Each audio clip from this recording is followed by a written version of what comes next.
When Donald Trump became president, America witnessed a rise in white nationalism, in hate crimes, and in divisive conspiracy theories.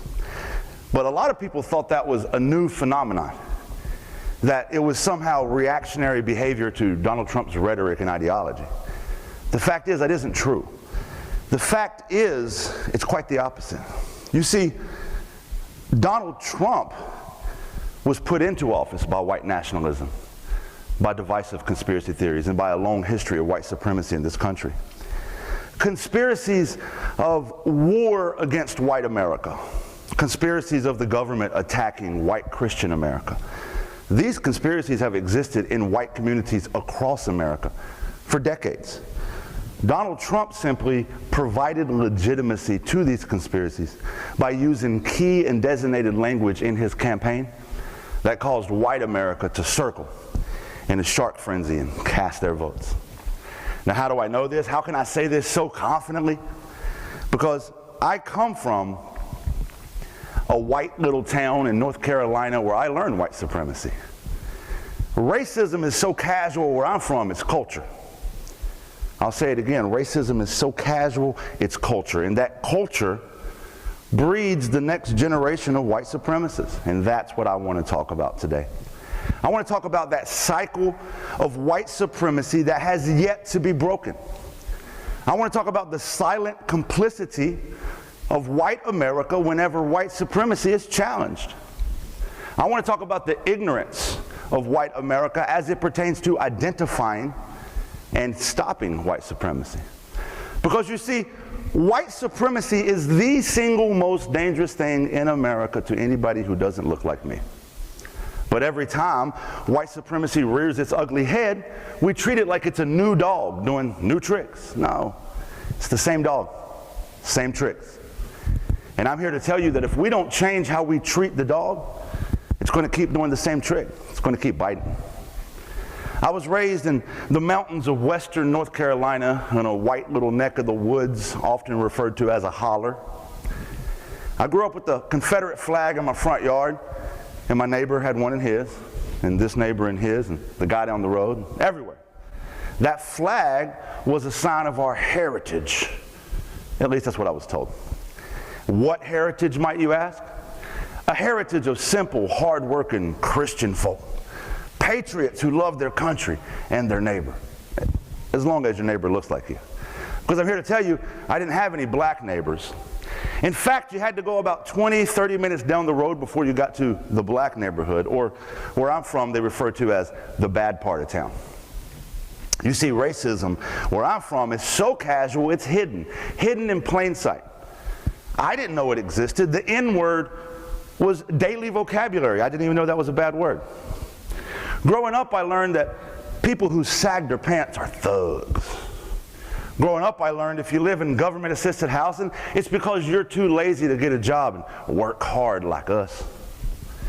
Growing up, I learned that these people get food stamps and sell drugs. You see, one day my dad was going on a rant about just that when a guy knocked at my door. So I went and let him in. The guy went and sat with my dad, handed my dad some money. My dad weighed out the right amount of marijuana and gave it back to him, you know, a drug deal. And then my dad took the money from that drug deal and he put it in his wallet, right next to some red, yellow, blue, green food coupons. You may have heard of them, they're called food stamps. Did my dad see the hypocrisy of us having food stamps and selling drugs while he's telling me about these people getting food stamps and selling drugs? No. Because my dad would explain it like this: son, I work hard and I pay taxes, so I deserve these food stamps. And I don't make enough money and I want to provide for you children, so I got to sell these drugs to make ends meet. You see the hypocrisy of that. The cognitive dissonance is cringeworthy. How could my dad, an otherwise intelligent man, be so ignorant? All of this is a reality in this country, made possible by my white ancestors creating a white system that benefits me. Now, it is worth noting that we've made great progress in the area of civil rights thanks to countless black liberation movements, countless social liberation movements. But even now in 2022, racism and white supremacy still very much exist. I aim to defeat it before I die. The way I do that, I spent the majority of the last 2 decades trying to understand white supremacy, but more important, trying to understand how it continues to thrive in my community. I came to 3 conclusions that I think are very important. This is the reason that white supremacy stays alive in our country. Number 1, it goes unchecked. Every white person that's listening to this in this room or in this country has heard a joke behind closed doors, or has heard these baseless conspiracy theories that I'm talking about being spread, or has heard about how reverse racism is attacking white America. And as a white person, if you do not call that out, if your family, friends, co-workers are doing these things and you say nothing, you are an accessory to murder. Your silence allows these hateful ideologies, conspiracies, and dangerous rhetoric to continue to fester and be passed down to the next generation of white supremacists. Your silence is quite literally violence. Number 2, lack of education. 99% of white America look you dead in the face right now and say, I'm not a racist. 98% of them couldn't define what racism is. Our entire American education system is whitewashed. Even our history books, they're nothing more than romantic fiction novels in which all the heroes are white. It is our civil responsibility, our duty, to combine our collective voices and demand that our education curriculum be revised, revamped, that our history books tell the truth about the rights and wrongs of yesteryear, so that we can have less wrongs and more rights in the years to come. And number 3, I saved this for last because it's the most important in my book, equity and inclusion. If we aim to dismantle white supremacy, then white Americans must stop treating equity and inclusion as a personal attack on us. There's been tons of legislation that's been passed to demand legal equality. 13th Amendment, 14th Amendment, 15th Amendment, Voting Rights Act of 1865, Voting Rights Act of 1965, Brown versus Board of Education, 1954, Civil Rights Act, 1964. We can make a very long list of legislation.